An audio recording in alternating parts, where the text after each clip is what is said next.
Well, thank you very much.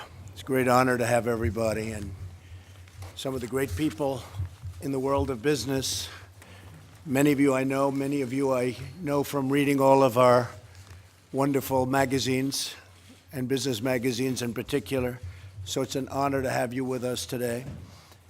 Bringing manufacturing back to America, creating high-wage jobs was one of our campaign promises and themes, and it resonated with everybody. It was really something what happened.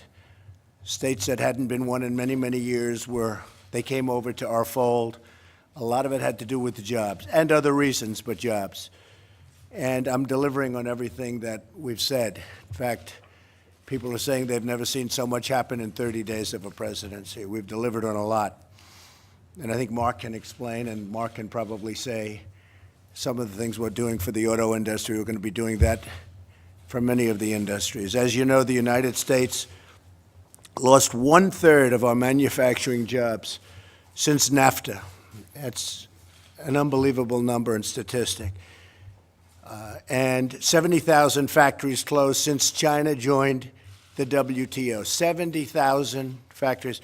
So when I used to give that statistic, I used to talk about it, and I always thought it was a typo. I said, it has to be a typo. I tell Wilbur, that can't be right. 70,000. Think of it, 70,000 factories. So you say, what are we doing? My administration's policies and regulatory reform, tax reform, trade policies will return significant manufacturing jobs to our country. Everything's going to be based on bringing our jobs back, the good jobs, the real jobs. They've left, and they're coming back. They have to come back. You've already seen companies such as Intel, Ford, Mark has been great, GM, Walmart, Amgen, Amazon, Fiat. They came the other day. They're going to make a tremendous investment in the country. Carrier and many others announced significant new investments in the United States. For example, Ford is doing $700 million in Michigan, creating 700 new jobs as a vote of confidence. It was actually stated, a vote of confidence. We have many other companies doing the same thing. Carrier, as you know, and I got involved very late, almost like by 2 years late, but many of the jobs that were leaving from Mexico, they're bringing back at least 800 jobs. They're bringing it back, and they actually never got to leave. I have no idea what they did with the plant in Mexico, but we'll have to ask them because it was largely built. General Motors is investing $1 billion in U.S. plants, adding or keeping 7,000 jobs, and is going to be investing a lot more than that over the next fairly short period. Lockheed Martin they've just announced 1,800 new jobs, and U.S. plants, we're doing a great job, and we started negotiating with them a little bit on the F-35. They've cut their price a little bit. Thank you very much. She's tough, but it worked out well, I think, for everybody. And I think I have to say this, Marilyn, you've gotten a lot of credit because what you did was the right thing, so we appreciate it. You cut a price over $700 million, right? By over $700 million. Do you think Hillary would have asked for $700 million? Oh, boy. I assume you wanted her to win. But you know what? You're going to do great, and you're going to make more planes. It's going to work out the same or better. Walmart announced plans to create 10,000 jobs, and all of those jobs are going to be in the United States. Sprint SoftBank is putting in $50 billion because of our election in the United States over the next 4 years to create 50,000 jobs. They've been terrific, by the way. And we have many others. Many of you are in the room, and you know exactly what I'm talking about. We have many, many other companies, and we're very happy. Today we have 24 CEOs from the largest manufacturing companies in the country and even in the world. They represent, people just in this room, nearly $1 trillion of sales and 2 million employees, large majorities of which are in the United States. They share our commitment to bring manufacturing back and to create jobs in this country, which has been the biggest part of my campaign. I would say the border, big part, military strength, big part, and jobs, big part. I don't want to say which is most important. I guess we always have to say defense is maybe the most important. But many of you take care of our defense. You make great products. Nobody makes the products that we do for military. Nobody. And in fact, a couple of countries who were not allowed to buy from us, I gave them, hello, Jeff. I gave them authorization. You can only buy from us. I want them to buy from us. They were getting planes from other countries because and they're allies, but they're going to be buying from us from now on. And I just want to thank all of my people. My staff has been amazing. Gary, as you know, you all know Gary from Goldman, Gary Cohn, and we're really happy. Just paid $200 million in tax in order to take this job, by the way, which is very much unlike Gary, but he's great. And he'll be criticized by the media because he's getting paid $197,000. They'll say he really wanted that money, which he gave up. I think he gave up. Did you give that up, Gary? I think so, yeah. It was one of those things, but that's right. I want to thank Wilbur has been so fantastic. I've known Wilbur for so long, and he's a great guy, great negotiator, but a very fair negotiator. And he's going to be doing things that the deals we have with other countries are unbelievably bad. We don't have any good deals. In fact, I'm trying to find a country where we actually have a surplus of trade as opposed to everything's a deficit. With Mexico, we have $70 billion in deficits, trade deficits. And it's unsustainable. We're not going to let it happen. Can't let it happen. We're going to have a good relationship with Mexico, I hope. And if we don't, we don't. But we can't let that happen. $70 billion in trade deficits. And that doesn't include the drugs that pour across the border, like water. So we can't let that happen. With China, we have close to a $500 billion trade deficit. So we have to do something. I spoke to the president. I spoke to many people. We're going to work on that very, very hard, and we're going to do things that are the proper things to do. But I actually said to my people, find a country where we actually do well. So far, we haven't found that country. It's just losses with everybody, and we're going to turn that around. I want to thank Jared Kushner, who's been so involved in this, and all of my guys. We have a great team. We have a team of all-stars, and we've really been given credit for that. Right now, Rex, who, as you know, he's in Mexico. I said, that's going to be a tough trip because we have to be treated fairly by Mexico. That's going to be a tough trip. But he's over there with General Kelly, who's been unbelievable at the border. You see what's happening at the border. All of a sudden, for the first time, we're getting gang members out. We're getting drug lords out. We're getting really bad dudes out of this country, and at a rate that nobody's ever seen before. And they're the bad ones.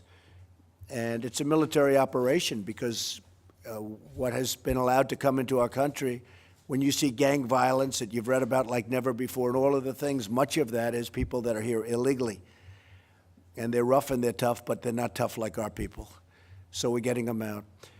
I thought what we could do is maybe we'll start with Ken on my left, and we'll go around the room and introduce yourselves to the press. Lots of media. One thing, we have lots of media. How are you? That's one that treats me very nicely. One of the few. Hi. And we'll just go around the room, and then we'll talk privately without the press, and we're going to figure out how to bring many, many millions of jobs more back to the United States, okay? Ken, go ahead. Thank you, Mr. President. It's good to be here. Ken Frazier from Merck & Co. Inc. Thank you, Mr. President. Mark Field, CEO of Ford Motor Company. Thank you, Mr. President. Denise Morrison from Campbell Soup Company. That's great. Good soup. Thank you. Thank you, Mr. President. Greg Hayes from United Technologies, the parent company of Carrier Corporation. Did you bring any more of those jobs back from Carrier? But one thing he did, you know, I said, you were given so much credit for that, and I heard 2 days ago that you're selling far more Carrier air conditioners than you thought, just as a patriotic move. People are buying Carrier because of what you did, bringing the jobs back to Indiana. That's exactly right. Right? Great So success. I said that. I thought that was going to happen. Good. Thank you. Thank you, Mr. President. Lee Steislinger with Altec, Inc. Thank you, Mr. President. Alex Gorski with Johnson & Johnson. Thank you, Mr. President. David Farr with Emerson, St. Louis. I'm Doug Oberhelman, Executive Chairman of Caterpillar. We have plenty of D10s available. I love those for you. D10s. I even like the D12. Are they still doing the D12? We're doing a D11, and we have some of those around as well. Because the D12 I'm waiting for, you know. That's going to be bigger than anything ever in history, right? it But would no, be, you yeah. do, there's nothing like what you do. The Caterpillars are the best. And when we raise the dollar and we let other people manipulate their currencies, it's the one thing that stops you, Doug, right? It's the Well, one we'll thing. take them on, bring them on. We need Right, help. technology, no, but we have to give you a level playing field. We need a level. We have to playing let field. other countries give you a level playing field. So what a great company. I love Caterpillar. I've been driving them for a long time. Well, come on and see us, and we'll put you in one. Okay, good. You have it. I might do that soon. Go ahead. Jim Kamsiskis, Dana Incorporated, thank you. Mario Longhi with U.S. Steel, Mr. President. Thank you for the opportunity. And you're going to be doing pipelines now, you know that, We right? have We been put and you will heavy into continue. the pipeline business because many- we approved, as you know, the Keystone Pipeline and Dakota, but they have to buy, meaning steel, so I'll say U.S. Steel, but steel made in this country and pipelines made in this country. 100%, So Mr. President. the We'll be pipe is there. coming from, By the way, when you come drive trucks come up to Minnesota in our mines, you're going to see Good. them running up there. I'll do it. I'll be out there. Mr. President, thank you. Jeff Pettig, Whirlpool Corporation. Yep, good. Thank you, Mr. President. Marilyn Houston, Lockheed Martin Corporation. I just want to thank you for this opportunity that we've spent this morning in the working groups and the opportunity to talk to you today about generating jobs. We're very excited about the fact that this is one of the first actions that you want to take on. So thank you Good. very Well, much. thank you, and thank you for what we did. Lot 10, we call it. Lot 10, 90 planes.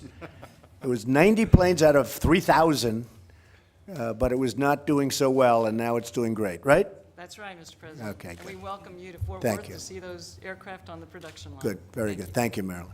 Mr. President, good to see you again. Good. Jeff Immelt Hi, from Jeff. GE. Great to be here. Look forward to Right. really working with you on creating more manufacturing. Jeff actually watched me make a hole in one. Can you believe that? This is Should a you tell true that story? We were trying to talk President Trump into doing The Apprentice. That was my assignment when we owned NBC. President Trump goes up to a par 3 on his course. He looks at the three of us and says, "You realize, of course, I'm the richest golfer in the world." So that's a comment. Then gets a hole in one. So I have to say, you know, I've seen the magic before. So. It's a crazy. No, I actually said I was the best golfer of all the rich people. That's, to be exact. And then I got a hole in it. So it was sort of cool. Thank you very much. Thank you, Mr. President. Bill Brown from Harris Corporation, and thank you for coming to our headquarter location in Melbourne, Florida, twice. Absolutely. Thank you. Great. Wendell Weeks, Corning Incorporated. Thank you. Thank you. Thank you, Mr. President. John Ferriola, Nucor Corporation. Great. Thank you, Mr. President. Don Altoff with Verisan Inc. Thank you. Good morning, Mr. President. Mark Sutton, Chairman and CEO of International Paper. Great. Morning, Mr. Bob President. Kraft is a big fan of yours. You know that, right? I did. Good. Thank you. Thank you, Mr. President. Keith Leinbach, CEO of LiveOps, representing the services industry in a manufacturing forum. Yes, Let's I know. remember, bring those services jobs back as well. Good. We will. Good morning, Mr. President. Andrew Livers, Dow Chemical. Thank you for the opportunity in bringing the language of business back to the White House, and I'm here to make chemistry sexy again. And I want to thank you for your help. You've been great. Thank you, Andrew, very much. Nobody knows Ivanka. Good morning, Mr. President. Good. Inge Thank you. Thulin Reed, thank you Trian. also. Thank you. Say it again, please. Inge Thulin Trian. Yes. Good morning. Great company. Good morning, Mr. President. Great to be back. It's Michael Dell with Dell Technologies. Hi, Michael. Good. Nice to see you. Good morning, Mr. President. Phoebe Novakovic, General Dynamics. Great. Good morning, Mr. President. Juan Luciano, Archer Daniels Midland. Great. Great companies. Great. Jared. So, Jared, maybe I'll let you take over for a little while, and we'll then, we're going to then go through the room very, very carefully. We're going to find out how we bring more jobs back. And thank you to the press and the media. We really appreciate it. And we'll see you later. Thank you very much.